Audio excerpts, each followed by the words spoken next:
Hoje o nosso programa está abençoado e de fato, viu?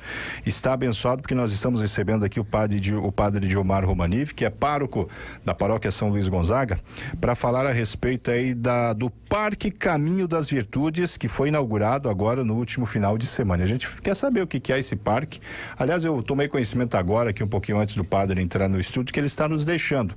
E eu não consegui ver o padre com um dos seus talentos, além do sacerdócio, que é o futebol. Eu sei que o padre Diomar aí joga um bolão, infelizmente eu não consegui ver o homem em campo. Claro que isso não quer dizer que eu não vá poder ter essa oportunidade, né? Mas o padre que estará nos deixando aí depois de 6 anos, vai para um outro município e deixou um legado muito importante aqui. Padre Diomar, como é que está o senhor? Tudo certo? Boa tarde. Boa tarde, Rádio Vintes. Mais uma vez, uma alegria estar aqui. Padre, vamos começar falando aí sobre esse Parque Caminho das Virtudes, que foi inaugurado agora no último final de semana. O que é esse parque, padre? O parque é um espaço que nós preparamos aí para a comunidade, anexado à Igreja Matriz, ali na Avenida das Comunidades, ou quem sobe pela torre da igreja, sempre tem aquele bosque, né? Aquela área verde que nós sempre cuidamos, né? Primeiro por cuidar da natureza, segundo porque está numa área ali importante também para a paróquia, né? Então, ali estava sendo mal cuidado, mal aproveitado, né? Haviam muitas questões de droga, enfim, segurança, né? Para quem passava por ali, também os nossos paroquianos. Então, no primeiro momento, nós pensamos em fechar e iluminar aquele espaço para garantir a segurança. Depois sonhamos em otimizar aquele espaço, né, e oferecer à comunidade um lugar junto da natureza para descansar, para conviver, né? Então, nós preparamos toda essa área aí, que é um caminho, né, e que conclui com um deck, né, um espaço para as crianças brincarem. Pessoal, pode participar também. Boa tarde, padre, tudo bem? Quem passa ali não sabe o que tem dentro, né? É legal que gera uma curiosidade, né? A pessoa tem que subir a rampinha lá para ver. Então, existem alguns brinquedos para as crianças brincarem? Exatamente isso? Isso. Ou aqueles brinquedos ali foram colocados só para a inauguração? Não. Existem duas possibilidades de entrada, ou pela torre, subindo a metade ali da escadaria, né? Que antigamente tinha uma rua que você entra, ou lá por baixo do deck, que tem uma rampa, né, de acesso que dá direto, né, ao deck, onde estão os brinquedos infantis. Nós otimizamos o espaço para fazer durante o caminho um lugar mais de silêncio, né, de oração. Inclusive tem um oratório de Nossa Senhora e um caminho para as pessoas, né, quiserem rezar o terço, né, caminharem com a família. E depois o deck, que foi ampliado, então foi uma área construída ali também para as crianças brincarem, tanto, né, com o parquinho que nós colocamos, mas tem vindo lá as motinhas, motocas, triciclo, quadriciclo, né, para as crianças conviverem ali, tem um espaço para os pais sentarem. E aquela área pode ser também futuramente aproveitada, né? Vender pipoca, né? Churros, sorvete, essas coisas aí, né? Que podemos disponibilizar. Ô, padre, só aproveitar, ele vai ter um horário de funcionamento para deixar o portão aberto? Porque já que o senhor falou de que antigamente tinha esse pessoal que acabava até usando drogas, acabava destruindo algumas situações, então ele vai ser fechado, vai ter um horário limite para o pessoal usar ele? Isso. Primeiro, vale lembrar que é uma área privada, né? Pertence à igreja e nós temos a responsabilidade tanto do cuidado, da manutenção, como também da segurança. Então, por isso, de primeiro momento, eu peço aí que quem vai lá cuide, né? Não jogar lixo, ainda não colocamos os lixeiros, né? Mas vamos colocar, que comunique se tiver alguma coisa errada acontecendo ali, né? Porque nós queremos disponibilizar para as famílias conviverem, rezar, enfim. E o horário normalmente abre ali, junto quando abre a igreja, 6h30, 6:45, e ele está ficando aberto até 10h30 da noite, né? Então nós vamos agora com o horário de verão também aí do comércio, deixar aberto, porque a gente sabe que às vezes os pais querem ir fazer compra, um fica ali, né, brincando, né, andando por ali, então vamos manter assim, aí no próximo ano vamos ver, né, se até 9, 8h30, 9 horas da noite. Como é que surgiu essa ideia, padre? De quem foi a ideia de... Porque eu tô vendo aqui, eu não fui lá ainda, mas muito bonito, diga-se de passagem, né? Eu tava olhando aqui pelas imagens agora, e realmente é um espaço que... À noite mesmo também, aquelas luzes do chão ficou dando um jeito de estrela, né? É um chão estrelado, né? Exatamente. Então assim, na verdade... Muitos diziam assim, essa área tem que ser aproveitada para fazer salas de aluguéis e isso dar entradas para a igreja, enfim, né? Por que não foi feito? Primeiro, pelo cuidado da natureza. A natureza também é importante, né? Segundo, porque todo esse espaço paralelo à igreja matriz, existe um muro de contenção da construção da igreja, né? Então, nós não queremos colocar em risco esta obra de arte, né? E esse templo que nós temos. Então, por isso, nós mantivemos o parque, né? Que ali está. E aí, então, houve vários, né, momentos que nós sonhamos fazer o Parque do Jubileu, né? Mas nunca conseguimos também recursos para reservar especialmente para isso, né? Como vocês sabem, todos os anos a gente investiu na galeria, no estacionamento, no som, né? Ao longo desses 6 anos, tantas e tantas vezes eu tive aqui, né, partilhando um pouco isso, né? Então, ano passado, quando nós começamos a pensar, né, na segurança e na proteção daquele espaço, e aí foram dando ideias, né? Eu dei algumas, depois conversei com o arquiteto, outras pessoas foram sugerindo e nós fomos sonhando juntos, né? E tornando realidade esse espaço que agora oferecemos à comunidade. Padre, boa tarde. Boa tarde. Eu queria perguntar sobre... Tem, claro, matérias, notícias por aí, mas eu queria que o padre falasse agora para quem está ouvindo. Quando que teve início a construção ali dessa passarela, digamos assim, desse caminho em si? Tem a construção dela, mas a construção também no geral, do parquinho ali, que quando chega ao final, no caso, tem o parquinho, né? A área ali de convívio familiar. Isso. Então, qual que foi o período de construção dessa obra? Quando que começou e quando que foi finalizado? No ano passado nós fizemos o projeto, como, né, a paróquia está ligada à Arquidiocese de Florianópolis, tudo passa, né, para análise do patrimônio, do jurídico e aprovação também do bispo, né? Nós tivemos a aprovação no final do ano, inclusive falamos ano passado no Natal que iríamos oferecer, né, como um presente à comunidade. E aí começamos a fazer tratativas de contratos, né, orçamentos, né, de prestação de serviços, e oficialmente começamos em junho, né, a mexer, né, com toda a estrutura que ali tinha. Claro, já havia, né, o caminho de barro, né, mas havia um caminho ali que nós melhoramos, né, e depois colocamos a pavimentação, todo o paver. Haviam bananeiras, algumas árvores, né? Então, nesses comentários, às vezes o pessoal dizia, estão pedindo árvore, mas estão cortando árvore. Na verdade, nós não cortamos árvores, podamos aquilo que precisava para garantir a segurança e tiramos alguns espaços para aproveitar para o deck, né? E depois fizemos uma campanha para colocar mais, né, árvores, unindo um projeto da diocese também que fazia, né, menção a isso. Então, né, desde junho oficialmente, né, a obra levou quase 6 meses aí para ser concluída. Bacana, um espaço muito bonito de fato, né? Quero quanto antes visitar lá, porque pelas imagens que a gente está vendo aqui, realmente ficou muito bonito, viu, Padre? Parabéns. Tinha mais alguma pergunta sobre isso? Não, só para comentar que realmente eu às vezes vou no Banco do Brasil, que fica embaixo ali, realmente você vê já o pessoal desfrutando do espaço, realmente caminhando no final do dia, ficando ali no deck, então realmente é um projeto bastante bacana da paróquia, que realmente acho que vem para embelezar também essa questão da região central, porque querendo ou não, na região central a gente tem a praça só. Sim. Mas você não tem um espaço para caminhar, e esse espaço da igreja acho que vai ajudar o pessoal aí, além de ir para a igreja, também caminhar ali no espaço, né? É verdade. Agora, Padre, mudando de assunto, e essa sua saída aqui da paróquia, eu fiquei surpreso, né? Fiquei surpreso. Eu não vi o Padre Gilmar saindo tão cedo daqui, né? Tá decidido, o senhor fica até quando? Como é que se deu essa sua saída da paróquia? E não parecia que tá tanto tempo aqui em Brusque também, parecia, né? Parece que chegou ontem até. Eu peguei a pandemia, peguei o ano do jubileu, né? Pegamos uns momentos históricos, assim. Então, eu cheguei aqui em 2019, no início de fevereiro, né? Fiquei, né? Vão dar 6 anos praticamente, né? De trabalhando aqui. É natural que de tempos em tempos, né? Se peçam transferências, além de mim também o Padre Paulo, né? Sai da paróquia, ele vai para Rio do Sul. Então, nós sabemos, por mais que também seja difícil, né? Para o padre sair, recomeçar, né? Mas foi pedido que eu assumisse o mesmo trabalho na paróquia São Cristóvão, no bairro Cordeiros, em Itajaí, onde tem 3 padres e os 3 saem. Então, né, vamos eu, o Padre Claudinho, que foi diretor aqui do colégio, né, que mora na Casa Padeon, e o Padre Faria, que está em Jaraguá do Sul. Então, nós vamos começar um trabalho lá, junto daquela paróquia. É uma paróquia diferente, ampla, são 18 comunidades, né, um espaço enorme, são quase 100 mil pessoas que lá estão. Então, Eu fico aqui oficialmente até dia 19 de janeiro, quando vai ser a missa de despedida, né? E depois, dia 26, assumo lá os trabalhos como pároco.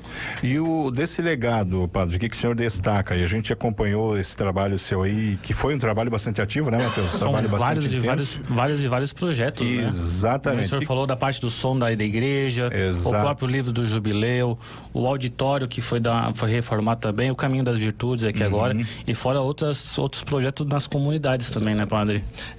O pároco, ele tem toda uma responsabilidade patrimonial de cuidar de todo o patrimônio, né? Então, aqui é da matriz e mais 11 comunidades e comunidades grandes, né? E depois toda a parte administrativa, financeira, né? De funcionários, dos colaboradores que temos, que são 16, o acompanhamento de toda a vida pastoral, de toda a caminhada espiritual da paróquia, e a ajuda entre os padres, e não, né, sempre trabalhar essa comunhão, a partilha ali, o colégio, a faculdade, né, o convento, a Casa Padre Dion, que muito nos ajudaram, né, e vezes a Zambuja, né, e outras comunidades também. Então, nesse grande trabalho, né, está o pároco, que é o primeiro responsável, né? Claro que o padre não faz nada sozinho, né? Tem que delegar, confiar. Então, nós temos, além dos funcionários e dos padres, lideranças que ajudaram, né? Então, assim, nenhuma obra o padre fez sozinho. Às vezes as ideias foram minhas, às vezes foram de outras pessoas, né? O fato é que sempre foi muito partilhado, né? E delegado. Eu acho que essa é uma das riquezas, né? O que eu destacaria, assim, foi o ano do jubileu, né? Que foi um ano muito intenso, mas de muitas iniciativas, de muita participação, né? Foi muito bonito tudo que nós fizemos. O tempo da pandemia, que foi um tempo dolorido, mas assim, como igreja, nós crescemos muito, né? Na pastoral da comunicação, toda essa parte, né? Dimensão de comunicação que nós empenhamos na rádio, televisão, né? Tudo que fizemos, os protocolos de segurança nas celebrações, né? Então, foi um caminho dolorido, mas muito bonito, que nós, né, fizemos juntos. E a comunidade cresceu muito, né? E hoje o que nós vemos, assim, muitas crianças participando da igreja, muitas famílias, casais jovens, é bonito, né? Significativo. Trabalho com a juventude que o padre Rodrigo tem feito. Hoje, aliás, tem a missa, né? Na Arena Multiuso, às 22h30. Começa às 22 com o terço. Então, são trabalhos, né, pastorais que são muito mais importantes do que as estruturas, né? Claro que a estrutura é uma responsabilidade, a gente precisa conservar e melhorar, né? Até porque as pessoas usam isso, né? Mas você vê a participação do povo, né? A alegria de estar ali, de se sentir em casa, se sentir em família, é gratificante. Padre, eu quero te fazer um desafio. Se o padre pudesse... Vem, Amanda. Se o padre pudesse definir esse seu período aqui em Brusque, em uma palavra, qual seria? De bênção. Bênção. Foi muito abençoado, né? Em várias questões, assim, ó. As descobertas que nós fizemos como paróquia, as renovações que nós tivemos de liderança, de mentalidade de paróquia, né? A participação do povo. Algumas vezes, sobretudo no início, eu dizia em quem eu vou confiar. Os padres me ajudavam muito, né? Mas precisava, por exemplo, alguém para a secretaria, alguém para a sacristia na igreja, alguém para a comunicação. Daqui a pouco aparecia alguém preparado, disposto, inclusive estão até hoje, né? Trabalhando. Então, assim, Deus sempre foi abrindo portas e favorecendo. E tem algum desafio que vocês da paróquia, o padre, enfrentou, que conseguiram superar? O primeiro desafio que todo padre sente, né, é chegar num lugar novo e dizer assim: o padre não veio aqui para mudar nada e não veio para piorar. O padre vem aqui para caminhar juntos e descobrirmos um caminho, né? Porque sempre existe essa perspectiva, né, de esperança, de expectativa, mas sempre existe resistência de alguns, né? Então, de dizer assim: o padre veio aqui para somar, agora o padre vai para Itajaí também para somar, para contribuir, né? É claro que, né, como o padre olha o todo, às vezes o padre toma algumas decisões, né? Algumas mudanças, né? Então, de outras experiências que tem, e às vezes no momento as pessoas não compreendem, né? Inclusive no primeiro ano tinha um abaixo-assinado por aí, né? Que correu por um pouco, depois passou. Mas assim, por não compreender ou por ouvir apenas um lado, né? Então, claro, né? E faz parte da igreja, às vezes precisa trocar uma liderança que já está há certo tempo, né? Precisa readequar algumas coisas, né? Mudar um padre de uma função pastoral para outra, né? Mas sempre pensando no bem da comunidade. Às vezes no momento não dá de perceber isso, né? Mas hoje a gente consegue olhar o todo da história e ver que esses passos foram muito seguros, né, que fizeram um bem enorme. Eu tenho uma curiosidade, padre, em relação ao som, porque parece que o senhor mudou o som da igreja, né? E eu sei que não é fácil colocar um som no lugar onde não tem acústica. E a igreja não tem nenhuma acústica, porque é tudo de pedra, reflete. Se você for colocar um coral lá para cantar, não precisa nem microfone. Havia uma reclamação que as pessoas não entendiam o que o padre falava. Provavelmente alguém que toca só violão ou teclado, porque não tem como colocar uma banda, eu acredito, né? Exato. Porque o som aí teria que ser uma tecnologia que não sei se existe ainda, né? Mas o porquê da mudança do som e o que foi feito exatamente? Qual era a reclamação? E aqui é alguém que entende, né, do que tá falando, né? O Anderson, modéstia à parte, né? Eu sou músico e não é fácil. É músico, né?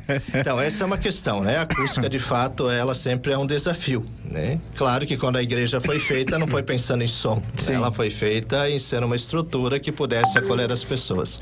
Então, hoje nós usamos o violão, teclado, o órgão que temos lá. Algumas vezes misturamos um ou outro instrumento, mas a gente cuida muito com palmas, né? Com bateria, né? Guitarra, porque não vai ajudar. Mistura, né? Tudo, ninguém entende nada, não consegue, né? Quando eu cheguei, já haviam trocado o som 4 ou 5 vezes, né? Porque sempre foi um desafio e sempre foi uma reclamação. E aí veio uma empresa e ela disse: padre, eu tenho um projeto para oferecer. E eu disse: olha, eu não sou louco de chegar aqui no primeiro ano e trocar o som como todos fizeram, porque é um investimento, né? Custou quase 200 mil naquela ocasião. Então essa empresa, ela fez todo um estudo, foi nas igrejas europeias que já são antigas, né? Milenares, algumas inclusive, fez estruturas e trouxe lá todo um projeto virtual dizendo: padre, nós conseguimos adequar assim, para a parte do povo assim, a parte ali, né, do presbitério, onde fica o padre, trabalhando mais com o retorno, que é o lugar ainda onde dá um pouco mais de eco, né? Então eu disse: olha, eu não arrisco. E ele disse: padre, eu coloco o som, eu fico 1 mês trabalhando aqui sem cobrar nada, se no final o pessoal não aprovar, nós tiramos tudo e voltamos com o anterior, né? Então isso deu segurança. E, né, colocar ali, né, as pessoas para fazerem o teste. Sempre nas missas nós perguntávamos: como é que tá o som, consegue ouvir? Porque assim, na mentalidade do povo, antigamente tinha que ficar perto da caixa de som, né, onde estava a coluna. E agora só tem na frente e no meio. Então, agora não vamos ouvir de vez, né? Então, quais foram os dois questionamentos no tempo que a equipe estava aqui? Primeiro, o som, que às vezes estava mais alto, e isso é um desafio, porque tempo seco, úmido, né? Com muita roupa de inverno ou pouca roupa, né? Então, tudo isso dá diferença. Quantidade de pessoas, né? Então, né? A altura do som. E o segundo, quem ia cuidar do som? Porque esse é um problema na igreja, né? Cada grupo vai lá, quer regular do seu jeito, na sua, né, altura, com os seus instrumentos. Então, nós temos, né, o sistema é digital. Então, por exemplo, a dos padres já é tudo padronizado. Você só tecla lá, já fica aparece, salvo, né? Configuração própria de cada padre. E temos uma pessoa ali, né, que cuida do som. Fica tudo, né, resolvido com ele. A única coisa, instala lá o seu instrumento, na sua voz, e regula a altura, né? Então, isso também dá segurança de que toda vez que chega lá, tá desregulado porque alguém aumentou demais, né? Então, isso ajudou muito. E o pessoal consegue ouvir agora bem? Hoje sim, né? É um grande elogio, né? Claro que depende também disso, né? Às vezes tem pouca gente e você percebe que dá um pouquinho mais de eco e tal, mas é bem audível. Muito bem, 12h48. Antes de você encerrar, só perguntar pro padre como é que tá a preparação do Natal, como é que tá as novenas, bem lembrado, missas, como é que tá acontecendo na paróquia. Hoje nós temos uma missa especial. O padre Nivaldo faz 50 anos de padre, né? Então ele trabalhou muito tempo na faculdade, na Unifeb, na Faculdade de São Luís, né? Nós vamos rezar com ele. Primeiro momento importante sempre do tempo de Natal é a preparação da igreja, né? Nós tivemos aí uma equipe muito empenhada, mais uma vez, tanto na matriz como nas comunidades, de fazer o presépio, de, né, colocar as árvores de Natal, iluminar, dar um trabalho enorme, né? Porque são, por exemplo, aqui na matriz são quase 10 árvores que tem lá iluminada, né? Mas sempre pensando, né, nessa perspectiva, isso ajuda a rezar ou isso dispersa, né? Então, as equipes fizeram na matriz, nas comunidades. Nós estamos tendo as missas, né, dos domingos do Advento durante a semana. Semana que vem começamos também os atendimentos de confissão nas comunidades, né, para se preparar para o Natal. teremos as missas de Natal, né? Que nós já também estamos preparando. Então, um tempo bonito, né? Eu disse isso na missa domingo, que a correria desses dias não nos atrapalhe, né? Espiritualmente, de rezar um pouco mais, de silenciar. Às vezes a gente vive nessa loucura de que 31 de dezembro acaba o ano, mas a vida continua igual, né? 4 ou 5 de janeiro, 6, né? Que vai ser segunda. Aquilo que nós não fizemos estará lá para continuar a fazer, e aquilo que nós fizemos estará lá também para dar continuidade, né? Então, às vezes a gente entra num ritmo de achar que tem que resolver tudo da noite pro dia, né? E então, às vezes perde o essencial, né? Que para nós da vida da fé, da igreja, é a oração, né? O silêncio, né? O tempo de estar em família e, né? Às vezes se reconciliar com alguém que há tempo, né? Não se vê ou está brigado, enfim, todas essas dimensões, né? Humanas e da fé. Padre Diomar Romani, muitíssimo obrigado aí pela sua estadia, não só aqui no programa hoje, mas esses 6 anos aqui conosco, né? Desejar sucesso aí pelos novos caminhos que vai trilhar aí a partir de 2025. Tenho certeza, né, que a comunidade brusquense agradece muito essa sua passagem aqui por Brusque. Obrigado, Padre. Obrigado sempre pela oportunidade, né? Deus abençoe, que esses dias sejam abençoados. E uma coisa que você disse no início que eu não falei, né? O futebol faz tempo que eu não jogo, né? Mas vamos lá, podemos marcar ainda, dá tempo. Temos que marcar. Né? Agora vai ser a turma de Itajaí contra a Brusque agora. Olha, porque já me perguntaram se vou torcer pro Marcílio agora. Ei, padre. O senhor é aquele que faz o gol, que fica mais na retaguarda? Não, eu gosto de jogar do meio pra frente. No meio pra frente. Sabe, nós tentamos, Padre, montar uma vez um time da imprensa aqui, que até fizemos alguns jogos por aí, perdemos todos, na verdade. Teve um ano, né? que eles me convidaram. A imprensa contra a prefeitura, acho que foi, né? Não, era um jogo entre os profissionais da imprensa, inclusive. Teve um ano que eu fui convidado, mas aí pega esse final de ano aí que não tinha deu muito certo. Não deu certo. Mas nós jogamos, né, no tempo do jubileu, o time dos padres, né, da igreja contra o time, os amigos do Brusque, né? Então foi uma tarde aí de convivência, foi muito bom. Mas nós não tivemos bons resultados porque nós não tínhamos um craque em especial, que tá aqui, ó. Esse aqui joga muita bola, viu? Então já vamos combinar com o padre pra gente fazer o desafio, né, padre? Quem joga super bem também é o pastor Edélcio, né? O pastor Edélcio também. Joga muito. Então já temos 2 contratações para a imprensa, o padre e o pastor. Tá bom. Um abraço, padre. Deus abençoe.